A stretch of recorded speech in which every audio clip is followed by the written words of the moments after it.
Selamat pagi, selamat datang di podcast Diskominfo Kabupaten Kuburaya.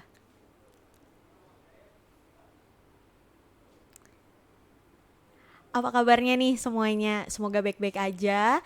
Masih di awal tahun, masih di awal minggu, jadi kita harus semangat. Di bulan Januari kan kita baru kedatangan nih vaksin, dan dimana udah beberapa orang petinggi-petinggi yang juga sudah divaksin. Nah, terkait vaksin nih, ini masih menarik dan masih panas untuk kita bicarakan. Jadi saya akhirnya bisa mendapatkan jadwal dari seseorang yang bisa dibilang kepala desa pertama di Indonesia yang divaksin kayak gitu. Selamat datang. Selamat pagi Pak Musa. Pagi, Assalamualaikum warahmatullahi wabarakatuh. Waalaikumsalam warahmatullahi wabarakatuh. Apa kabar nih Pak? Baik, Baik ya Pak. Oke, makasih loh Pak udah menyempatkan hadir ke tempat kita untuk kita bincang-bincang terkait vaksin nih Pak. Mungkin bisa kenalan dulu nih Pak ke teman-teman. Nama Bapak dan jabatan Bapak. Aduh. Assalamualaikum warahmatullahi wabarakatuh. Nama saya Musa, Kepala Desa Parit Baru, yang jabatan sekarang juga Ketua Abdesi Kecamatan Sungai Raya. Oke, baik Pak. Jadi menurut informasi di lapangan dari mata-mata saya, asik. Bapak adalah kepala desa pertama di Indonesia yang divaksin, benar nggak nih Pak? Sebenarnya yang suntik vaksin itu ada 2 kepala desa. Pertama yang dari Parit Baru, tapi secara undangan khusus memang kita diundang pihak Dinas Kesehatan untuk Ketua Abdesi Sungai Raya pada waktu itu. Nah, kalau memang pada waktu itu kita ada berdua kepala desa, tapi kalau mau dikatakan divaksin pertama, iya, karena kita memang pertama yang divaksin. Oke. Yang kepala desa yang Kali Bandung itu kedua Oh, gitu, Pak. kedua. Oh, Jadi Bapak yang pertama. yang pertama. Jadi kalau kalau mau bicara tentang pertama, ya mungkin saya yang pertama divaksin. Oke, berarti kapan tuh Pak Bapak divaksin? 14 Januari kemarin. 14 Januari. Berarti sudah 12 hari. Udah Berarti 12. nanti 2 hari lagi. hari Kamis lagi kita divaksin lagi. Oh, itu vaksin yang terakhir ya Pak? Vaksin yang terakhir. Oke, berarti kok nggak salah tanggal 14 Januari berarti Bapak bersama Bapak Bupati Iya, juga? betul. Oh, oke. Kok kita nggak ketemu ya Pak? Kita juga ada di sana. Oke, menarik. Berarti karena Bapak udah divaksin nih Pak, yang Bapak rasain kan kita disuruh nunggu 30 menit ya Pak, kok nggak salah. Gimana tuh Pak? Dan sebenarnya ketika kami memberikan testimoni itu di antara kawan-kawan itu kan banyak, salah satunya yang terbanyak itu ngantuk. Oh, Nah, kalau saya hanya pegal saja di Kiri. di kiri tempat penyuntikan itu, dan itu selama 2 hari. Hanya itu saja. Yang lain saya tidak merasakan apa-apa. oh, berarti aman kan Pak? Aman. Kan emang wajar kan Pak kok Iya, pegal-pegal ya? wajar itu. Kalau kita mau umroh pun kan kita juga divaksin. Ya, kadang-kadang pegalnya juga sama. Oh, Seperti itu. cuman pegal pun Iya, ya. Sama ngantuk kan ngantuk Nah. enak. Iya, Tinggal tidur. tinggal tidur aja kan seperti itu. Heeh. Nah, kalau anak-anak kan kalau divaksin itu kan 3, bahkan mereka kadang-kadang kalau divaksin tuh demam apa sebagainya. Nah, itu anak-anak. Tapi kalau kita dewasa tuh kalau ada demam itu sangat wajar sekali seperti itu. Oh, Nah, saya teringat ketika waktu kecil disuntik vaksin cacar itu demam. Iya, masih ingat saya seperti itu. Nangis-nangis gak ya Pak ya? Bukan nama nangis lagi, itu kan dulu vaksinnya itu justru jarumnya itu dibakar. Oh, Dan itu menimbulkan kecacatan. Dan jadi dulu itu kalau suntik vaksin cacar itu Bolong. semuanya cacat. Karena Bolong. mungkin pengaruh api yang dibakar itu seperti itu. Mungkin kalau Lia kan masih inilah kan, kalau saya kan kalau suntik cacar yang pakai bakar itu masih dapat. Oh, Nah, saya belum modern lah. Oh. Dulu mungkin belum ada ini alkohol mungkin ya. Kalau sekarang kan udah mereka kan pakai alkohol saja. Tapi kalau dulu kan enggak ada. Oh gitu. Saya lupa Pak, saya udah pernah divaksin ke belum ya? Jangan-jangan belum. Oh gitu Pak. Berarti ngapa akhirnya Bapak berarti diundang nih kan Iya. sama Dinas Kesehatan. Iya. Kan harusnya bisa nolak nih Pak. Ngapa Bapak mau? Nah, pertama kenapa saya mau? Pertama ini untuk melindungi diri saya. Nah, saya juga sebelum meminta ini di Dinas Kesehatan, saya juga sudah banyak mempelajari tentang tentang fase-fase perkembangan Sinovac ini. Nah, kalau di Indonesia kan efikasinya itu mencapai 65,3. 65,3. Nah, kalau di Brazil itu sampai 50%. Tapi walaupun 50% itu sudah persyaratan yang sudah disetujui oleh WHO. Jadi saya yakin apalagi yang dilakukan suntik pertama ini kan penjabat-penjabat tinggi. Nah, termasuk kalau di Kabupaten Keburaya ini Bapak Bupati beserta istri, beserta tokoh-tokoh masyarakat yang lainnya. Nah, kenapa kita harus takut? Karena yang menjadikan prioritas ini bukan masyarakat biasa, tetapi adalah tenaga kesehatan, TNI, Polri. Kan itu sudah ditunjukkan Bapak Presiden di hari Rabunya seperti itu. Nah, kenapa saya menerima itu? Karena untuk melindungi diri saya dan melindungi keluarga. Nah, vaksinasi ini sebenarnya bukan untuk kekebalan secara pribadi, tetapi ini juga menimbulkan kekebalan kelompok. Nah, karena apa? Karena kalau kita sudah divaksin, artinya kita sudah aman di tingkat keluarga kita, teman-teman kita. Walaupun tidak ada jaminan bahwa Udah divaksin? yang sudah vaksin itu tidak terinfeksi. Nah, banyak seperti relawan yang ada di uji coba, relawan di Jawa Barat itu ada 1.600. Ternyata ketika sudah divaksin itu ada 25 orang yang terinfeksi. Nah, tetapi infeksi yang ketika mereka sudah divaksin ini infeksi yang ringan, bukan berat. Gejalanya? Nah, gejalanya ringan. Nah, tapi tidak ada yang berat. Nah, makanya vaksin ini bertujuan untuk sebenarnya supaya kita tidak mengalami fase tidak yang mengalami berat. vaksin yang berat. Nah, itu tujuannya. Tapi tidak ada jamin bahwa yang sudah divaksin itu tidak terjangkit. Makanya kita juga harus menganjurkan kepada masyarakat itu supaya harus 3M itu juga harus selalu disosialisasikan. Memakai masker, cuci tangan, social distancingnya. Nah, itu yang sangat penting karena itu yang penting 3 itu, yang keduanya ada yang terpenting itu vaksin itu sendiri. Oke, menarik nih Pak. Berarti kan kalau misalnya kayak gitu, terlebih Bapak kan kenapa alasan divaksin karena Bapak yang akan berhubungan banyak dengan masyarakat kan Pak? Itu salah satu.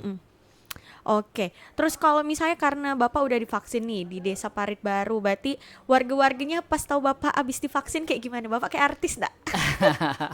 Ditanya-tanya. Nggak, yang pasti kita banyak ditanya, terutama kan Pak RT apa sebagainya. Kita kan sesudah divaksin ini ada beberapa kali pertemuan dengan pihak-pihak sayap di desa, termasuk Karang Taruna, RT, BPD dan sebagainya. Mereka menanyakan itu seperti itu. Nah, kita jawab saja yang sebenarnya tentang efek daripada ketika sudah divaksin itu. Nah, ternyata ketika sudah divaksin, ya alhamdulillah sampai 12 hari ini kita tidak mempunyai gejala apa-apa. Dan itu yang kata saya tadi itu hanya pegal saja selama 2 hari. Itu pun ada di tempat penyuntikan itu sendiri. Terus menurut Bapak nih, alur vaksin kayak gitu kan saya udah ngelihat juga nih, tapi kan dia jauh ndak nengok tuh. Berarti kan kalau misalnya nengok alur vaksinnya pasti ada kekurangan dan kelebihannya lah gitu. Apa nih Pak menurut Bapak? Pertama ya, kalau alur vaksin itu kan pertama kita mendaftar dulu, udah itu tensi darah, di screening, baru di tahap penyuntikan itu. Screening diapain Pak? Screening kan ditanya sebenarnya. Jadi ada 17 indikasi yang tidak boleh disuntik itu. Banyak. Nah, tapi menurut saya sering diskusi sama kawan-kawan yang sebenarnya itu bukan 17 tapi ada 18. Satu apa Pak? Satunya itu adalah takut. Nah, kalau takut pastikan orang misalnya kalau seperti saya, misalnya kalau kemarin saya takut saja, bilang saja kalau saya punya diabetes, saya punya kronis dan sebagainya, itu tentu tidak jadi. Nah, macam-macam seperti inilah yang nanti akan banyak seperti itu kalau ini diwajibkan seperti itu ya, karena banyak yang tidak mau. Nah, masih sekarang ya ketika vaksin ini sudah dilakukan, ketika pembesar-pembesar negeri ini juga sudah divaksin, tapi masih banyak penolakan-penolakan di masyarakat. Nah, penolak-penolak dari masyarakat ini tidak salah karena di medsos sekarang sudah menyebar, berita-berita sepenggal-sepenggal sudah juga menyebar, berita-berita hoak juga sudah menyebar. Nah, inilah menjadikan ketakutan-ketakutan. Nanti ketika udah suntik ini gejalanya bukan sekarang, 10 atau 20 tahun yang akan datang lagi sebagai ini membuat ketakutan orang. Dan itu disinyalir juga istilahnya ada juga istilahnya tenaga kesehatan yang berbicara tentang Bahayanya bahayanya vaksin. vaksin ini. Nah, itu menambah keraguan orang untuk disuntik vaksin. Karena Makanya saya katakan kelemahan disuntik vaksin itu ada di screeningnya. Seperti oh, itu. Itu bisa saja semua orang mengatakan bahwa orang kena diabetes, bahwa orang misalnya kena mah kronis, bahwa orang misalnya tidak ada jantung apa sebagainya, itu kan tidak bisa terdeteksi. Yang bisa deteksi ketika kita mau divaksin itu adalah tensi darah. Nah, tensi tensi darah darah itu pun kalau kita dalam kondisi tegang, ketika bisa kita bual. dalam bisa juga istilahnya juga tidak bisa seperti itu. Nah, tapi kalau itu bisa lah dengan istirahat dulu baru dilakukan pemeriksaan bisa kalau tensi darah itu. Tetapi hal-hal yang membuat kita tidak mau tadi kita berbohong saja kepada petugas itu kita tidak akan divaksin. Oh, Nah, seperti itu. Itulah yang kekurangan daripada vaksin yang dilakukan kita sekarang, heeh. sekarang. Soalnya kan nggak mungkin nggak ya dia ngecek gula Ya, darah, iya, enggak nggak ada mungkin, ya. enggak ada di langsung nak meriksa jantung apa kecuali memang kita tempat yang mungkin khusus lah seperti itu. Tetapi itu langkah orang takut untuk melakukan vaksin ya pasti di antara 17 itu ada salah satu yang diakui oleh mereka. Paling gampang tuh mah Paling sih. gampang paling paling gampang diabetes. Paling gampang nggak udah pernah kena COVID. Udah seperti itu bisa saja sebenarnya. Kalau kena COVID itu terdata. Kita enggak boleh Oh, bohong. nggak bisa. Enggak bisa. Kalau seperti itu yang terdata. Nah, apalagi Kuburaya ini kan termasuk jumlah terbesar penyumbang Orang positif ah. iya orang Alah positifnya. sedih agak. Eh, kedua lah setelah kota Pontianak ada 334 kasus yang ada di Kuburaya. Artinya kita ini penyumbang terbesar kedua Di setelah Kalimantan kota Pontianak, Barat. Kalimantan Barat seperti itu. Oh, karena lagi-lagi karena Kuburaya juga cangkupannya luas sih ya, Pak. Iya, karena juga berbatasan dengan kota. Mm-mm.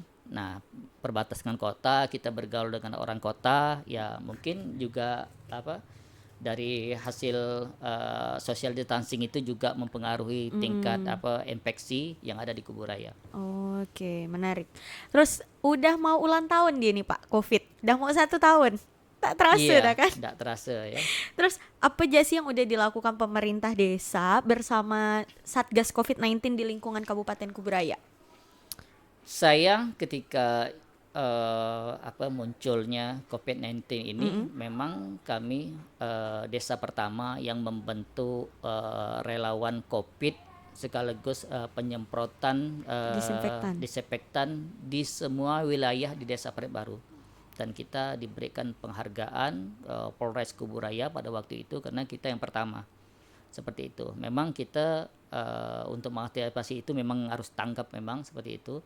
Usaha-usaha yang dilakukan sampai sekarang pun kami dengan pihak Polres Kuburaya dengan Karang Taruna Desa sampai sekarang masih melakukan permintaan penyemprotan terutama di sekolah-sekolah, di rumah-rumah ibadah dan itu masih kita lakukan. Seminggu yang lalu masih kita melakukan penyemprotan disinfektan berdasarkan permintaan masyarakat itu sendiri.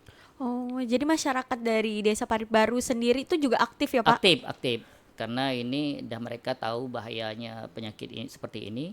Yang mudah-mudahan dengan disinfektan itu walaupun hanya mungkin bisa membantu hanya 0, tapi tidak-tidaknya kami sudah Ada perubahan. ada berbuat lah untuk di masyarakat Desa Parit Baru itu sendiri. Oh, berarti Desa Parit Baru nih masyarakatnya aktif dan paham gitu, Pak. Lebih Iya, gampang diedukasi, Pak. mudah-mudahan bisa. Saya pikir kami dalam waktu dekat ini juga akan membantu karena kita sudah menganggarkan untuk pembentukan tim COVID yang kemarin dah kita bubarkan. Sekarang Kumpulkan lagi.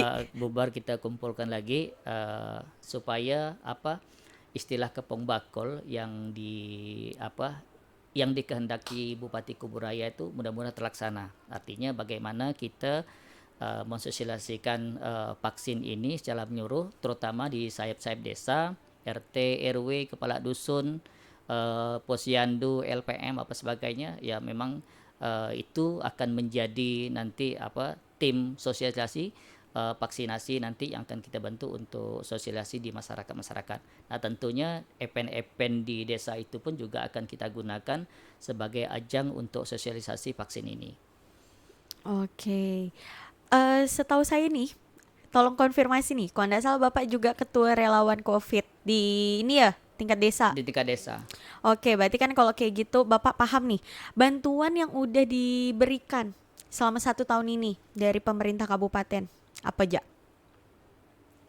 Kalau sepengetahuan saya dan seingat Mm-mm. saya, kalau bantuan untuk COVID dari kabupaten itu hanya sembako. Oke, terus kalau menurut Bapak, sembako itu udah cukup efektif belum sih untuk menyadarkan masyarakat terkait kesadaran COVID-19 di sini gitu?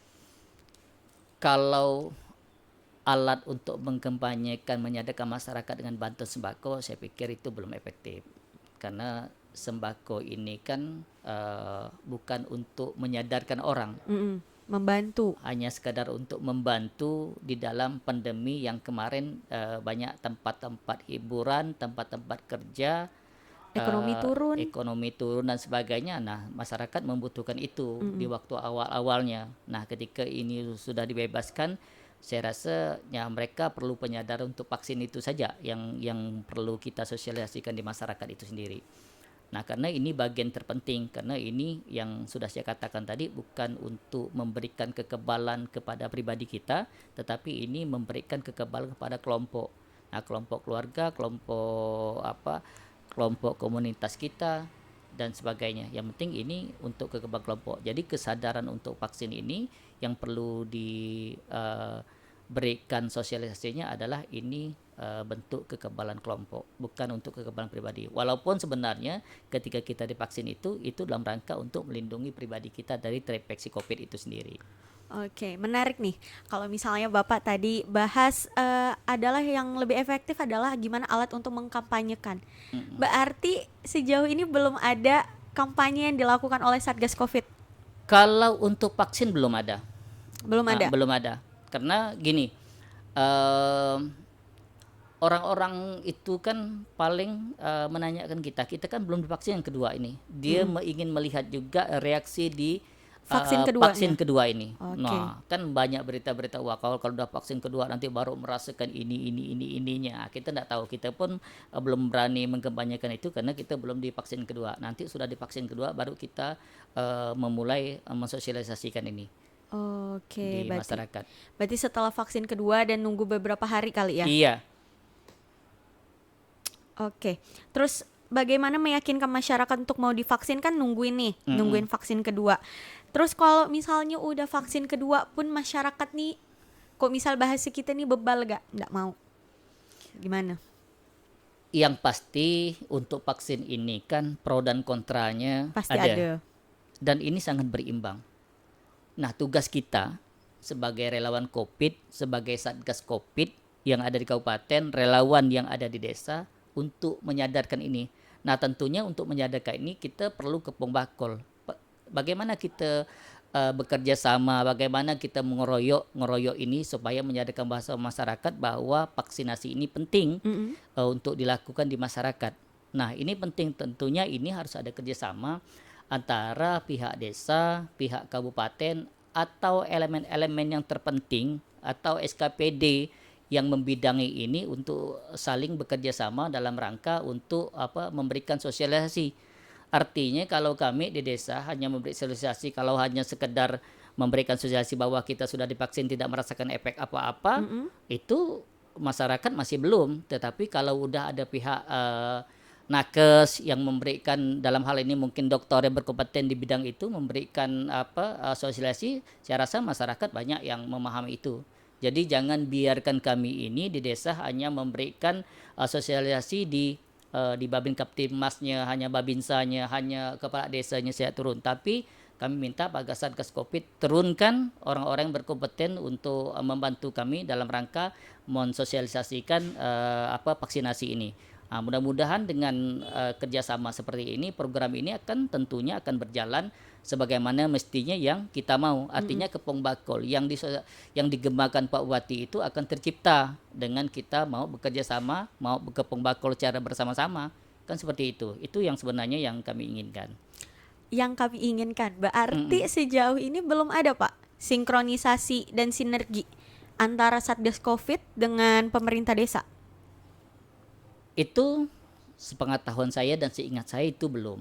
Makanya saya menginginkan jangan sampai Satgas Covid ini dengan elemen terbentuk itu jalannya sendiri-sendiri. Artinya apa? Artinya ini kita perlu kerjasama betul-betul mampu untuk Kepong Bakro secara bersama-sama.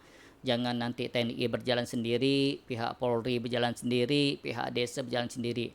Nah, Satgas Covid adalah yang sekarang ini bagian terdepan untuk mampu mengakomodir semua pihak untuk melakukan sosialisasi dalam rangka program vaksinasi ini.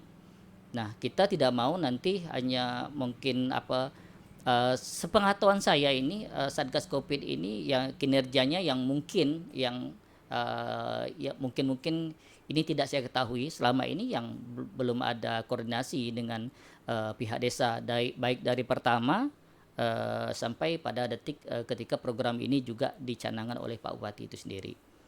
Berarti TNI dan Polri itu ketika dia melakukan kegiatan terkait Covid itu di luar dari Satgas Covid, Pak?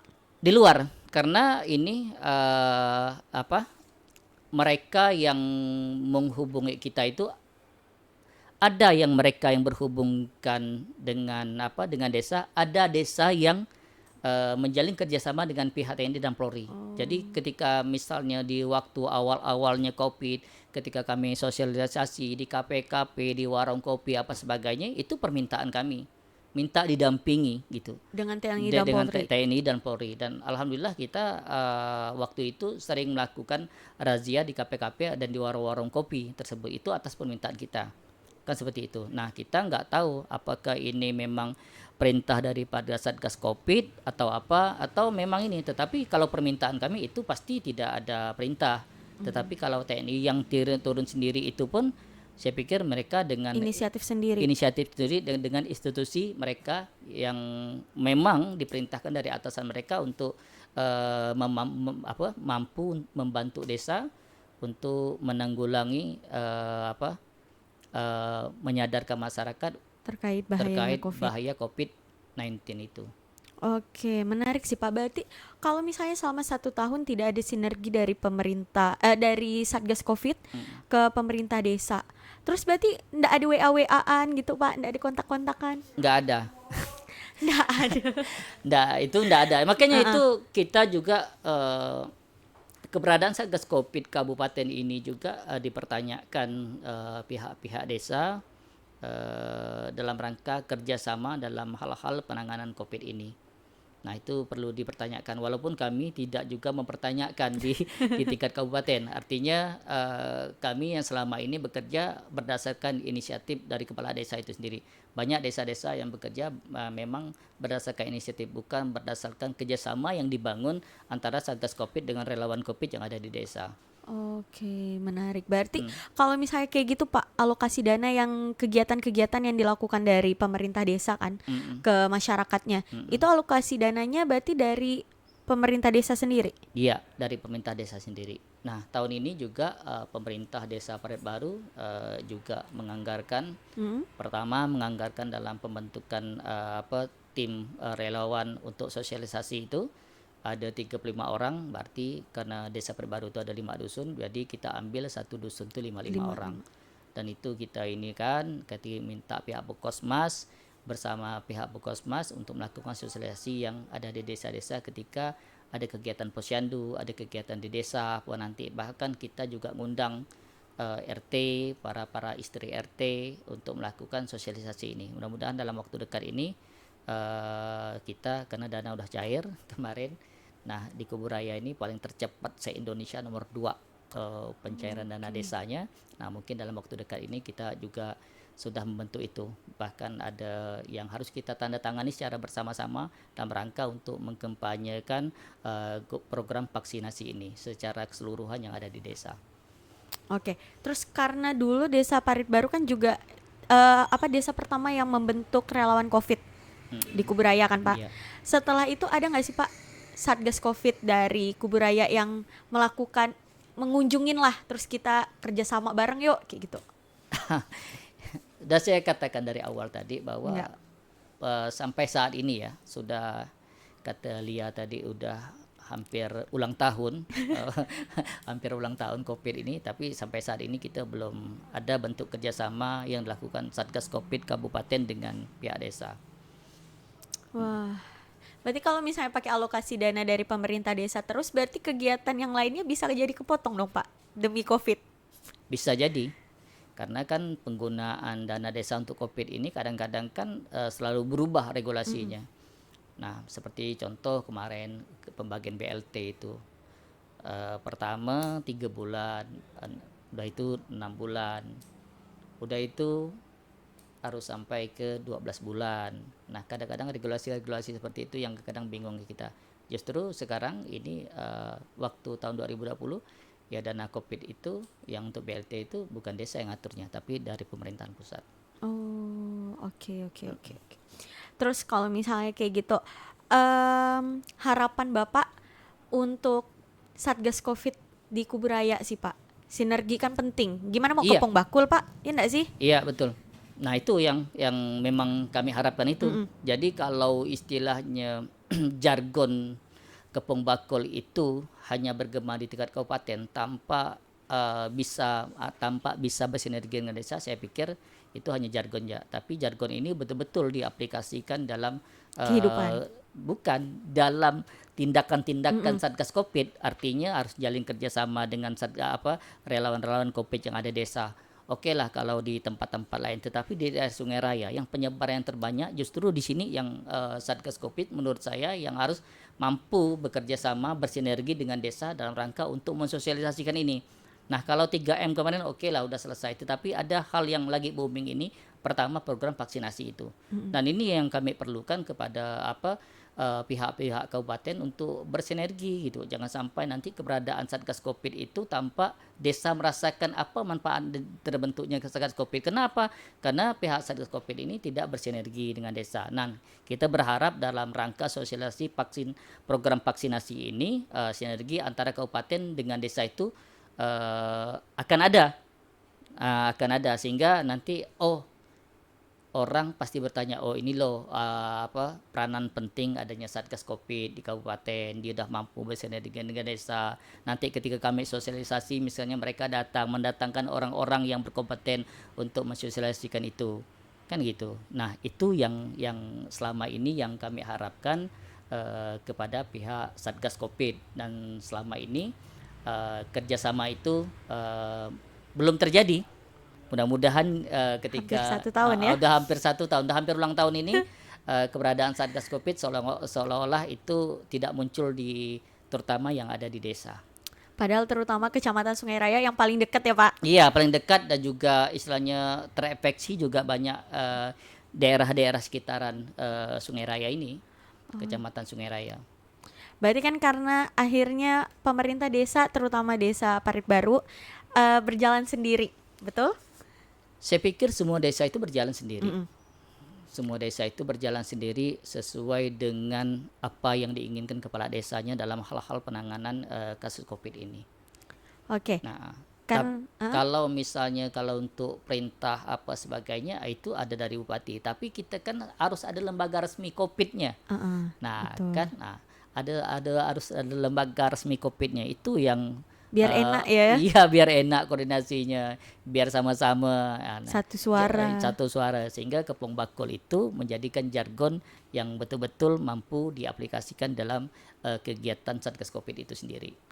Oke, terus karena sudah berjalan sendiri-sendiri, terutama di Desa Parit Baru, lembaga masyarakat yang bertugas untuk menyebarkan informasi tentang vaksin, baik dari sektor pembangunan, kesehatan, usaha masyarakat yang berpartisipasi dalam ekonomi desa udah dibangun, Pak?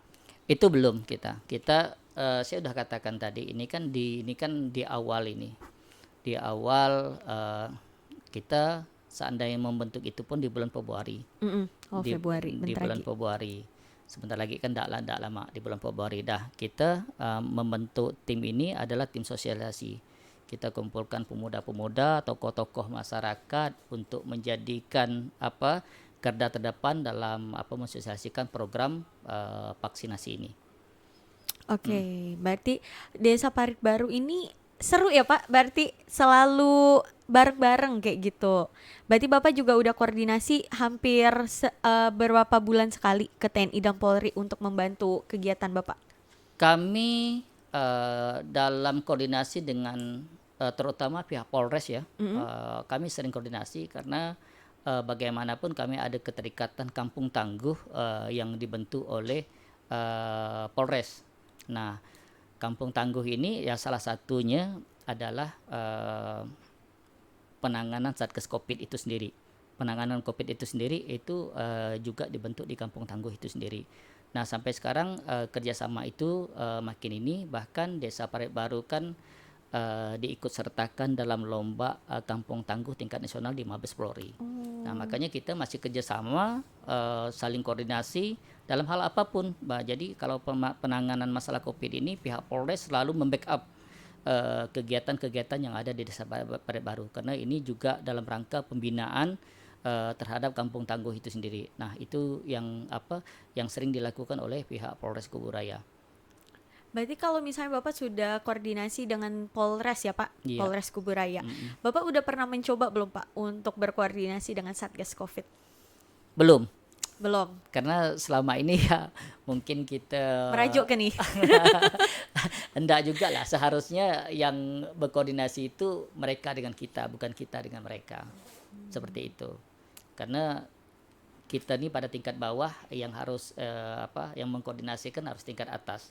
Seperti itu, sehingga maunya kita kerjasama ini kan akan terjalin antara Satgas Covid dengan relawan Covid.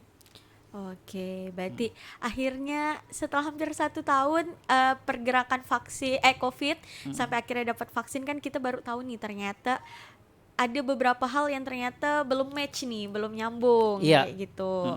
Berarti lagi-lagi pemerintah desa nggak bisa gerak sendiri, pemerintah daerah dan kabupaten terutama juga nggak bisa gerak sendiri kan Pak ya?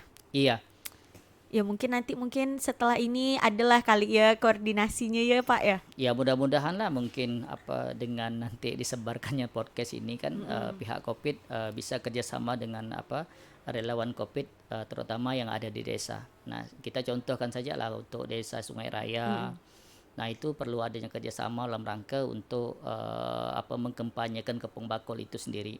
Nah, kalau Kepong Bakul kan semua pihak, semua masyarakat, semua elemen-elemen masyarakat harus bersatu padu gitu dalam rangka untuk mensosialisasikan program ini, karena ini penting.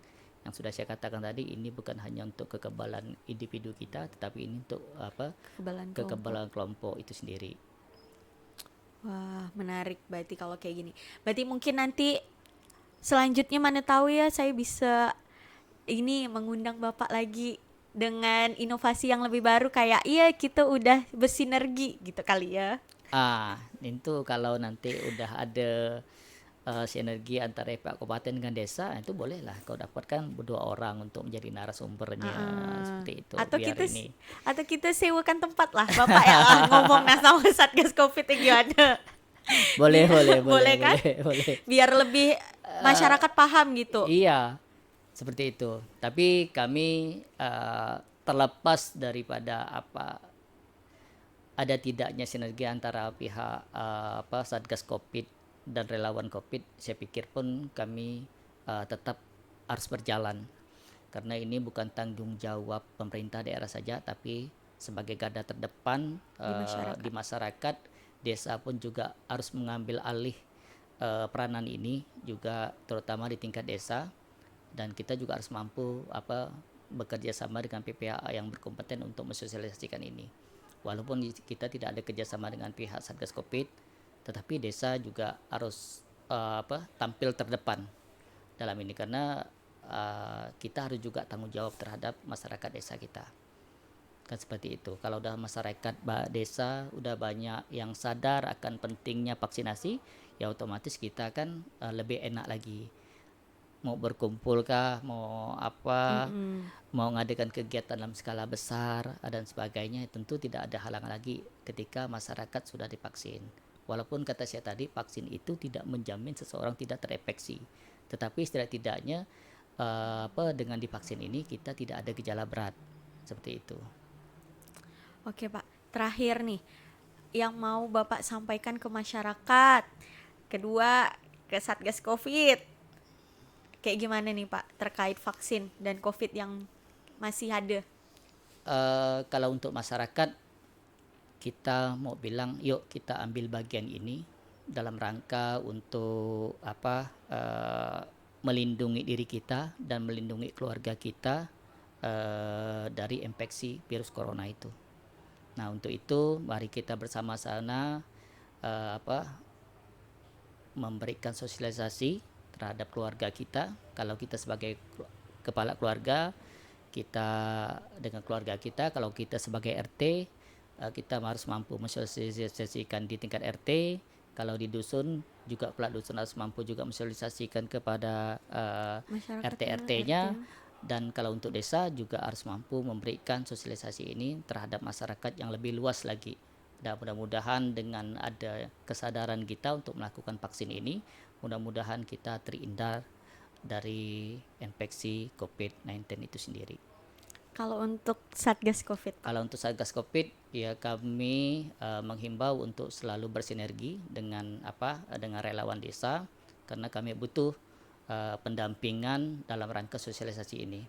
Karena kalau Satgas Covid itu dia kan semua elemen masyarakat, semua SKPD yang berkaitan itu mereka punya, tetapi Punya kan haknya. kalau desa nggak punya. Tentunya dengan kita bersinergi, dengan cara kita kepong bakol ini, mudah-mudahan kita bisa memberikan sosialisasi yang benar terhadap masyarakat. Nah, sosialisasi yang benar itu apa? Ada sosialisasi yang benar itu ketika sosialisasi ini diberikan kepada orang-orang yang memang ahlinya untuk memberikan sosialisasi, bukan istilahnya orang-orang yang hanya misalnya sudah suntik vaksin lalu memberikan sosialisasi. Testimoni, Testimoni itu enggak tepat seperti itu. Kalau seperti kami ini mungkin hanya sekedar memberikan efek daripada ketika pasca divaksin itu sendiri. Kalau itu bisa kami lakukan, tapi untuk memberikan sosialisasi, karena kan banyak pertanyaan-pertanyaan masyarakat tentang berita hoax kemarin, tentang bagaimana ketika orang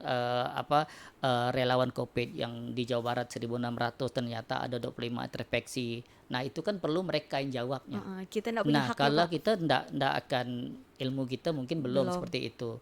Kalau itu pertanyaan, apalagi yang sekarang ini yang banyak protes bukan orang-orang yang menengah ke bawah, justru yang protes ini adalah orang-orang menengah ke atas. Oh, yang Nah, sering main sosmed iya, gitu-gitu. sosmed. Kalau orang seperti itu, kalau kita berikan, ibu suntik ya, iya Pak, ini untuk melindungi kita, apapun seperti itu, karena dia tidak terpapar dengan berita-berita hoak. Nah, tetapi kalau orang yang menengah ke atas, mereka sudah mungkin pegang HP dan sebagainya, berita hoak itu kan sudah nyampai ke mereka. Nah, makanya saya bilangan tuh yang sulit kita mensosialisasikan orang adalah orang-orang yang berpendidikan menengah ke atas. Karena mereka paham, karena mereka baca, apalagi ada statement dari dokter-dokter yang ada di Makin Indonesia, jadi. makin jadi seperti itu. Walaupun yang mereka ambil mungkin sepotong apa dan sebagainya seperti itu. Nah, itu harus, dan itu juga harus bisa dijelaskan oleh tenaga kesehatan yang profesional memang di bidangnya. Maka seperti itu saya berharap Satgas Covid mampu untuk menghadirkan orang-orang seperti itu. Nah, sehingga untuk mengumpulkan masyarakat itu tugas desa. Makanya kita dalam Kepong Bakol ini harus bersinergi antara Satgas Covid itu sendiri dengan pihak desa, sehingga tercapai sosialisasi yang kita maukan tadi. Oke.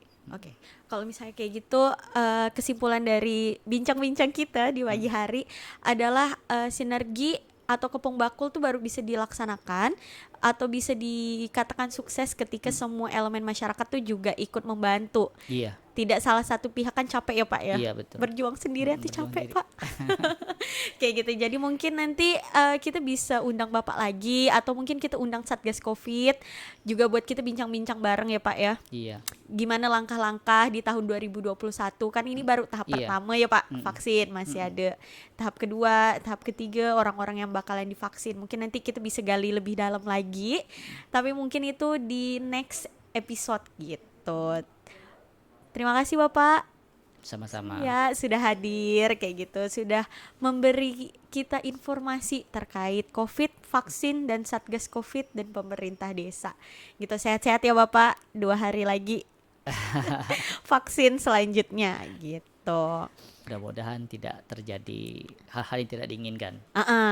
Harus ya Pak, Harus. biar kita makin semangat Makin semangat. untuk ke masyarakat. Siap. Kayak gitu. Terima kasih buat teman-teman yang udah nonton. Mungkin nanti di next episode kita mau undang siapa, mungkin bisa nanti komen di bawah. Terima kasih. Selamat pagi. Assalamualaikum warahmatullahi wabarakatuh. Waalaikumsalam warahmatullahi wabarakatuh.